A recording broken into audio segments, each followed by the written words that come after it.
Hello everyone. This is a short tutorial for using Survey123 for ArcGIS.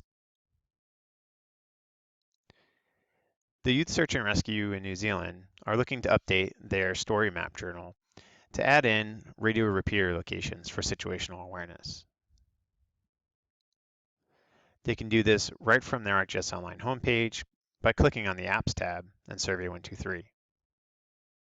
Alternatively, we can go right to our surveys at survey123.arcgis.com. Let's get started by creating a new survey.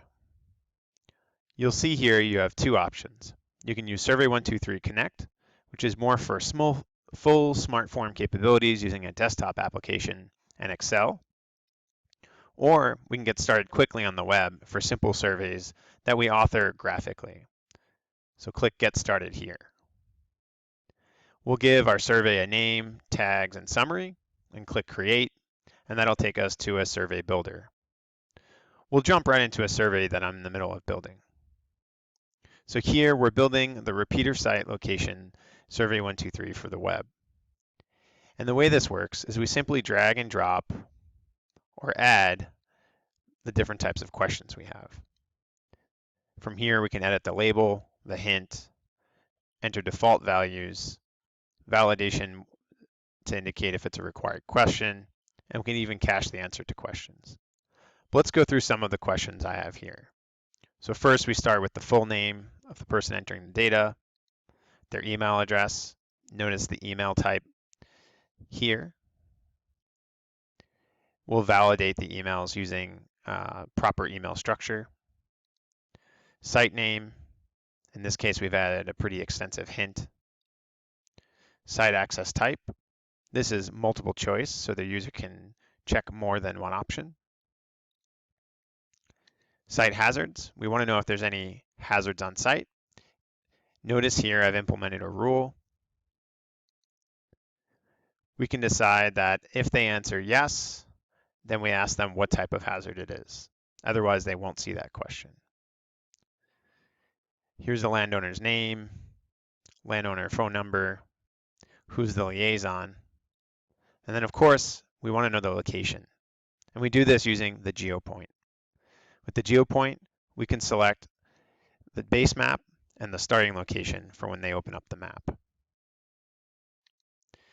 They can add photos as an attachment, but we'll make this optional in case they don't have one. And then finally, we can use a multi-line text so that they can enter site comments. I'll want to click Save, and then we can preview this on a variety of devices. So we can take a look at what this looks like for our end user on a desktop client, on a laptop through a browser, or through a smartphone or a tablet. And this is helpful for knowing what it'll look like for our end user, and we can begin testing some of the data collection.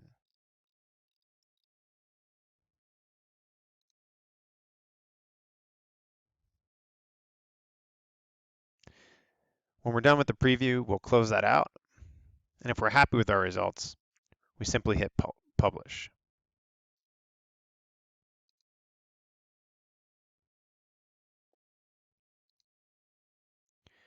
Now, once we publish this survey, we can make separate versions of it, but we are not able at this point in time to go back and modify it. That would involve changing the database on the fly, which isn't a best practice when you're collecting data anyway. So I suggest you test it out. And you can do this in a few different ways. If you click on Share here, it'll give you an option to open the link itself. Or if I want to test it on my phone, I can even scan this QR code.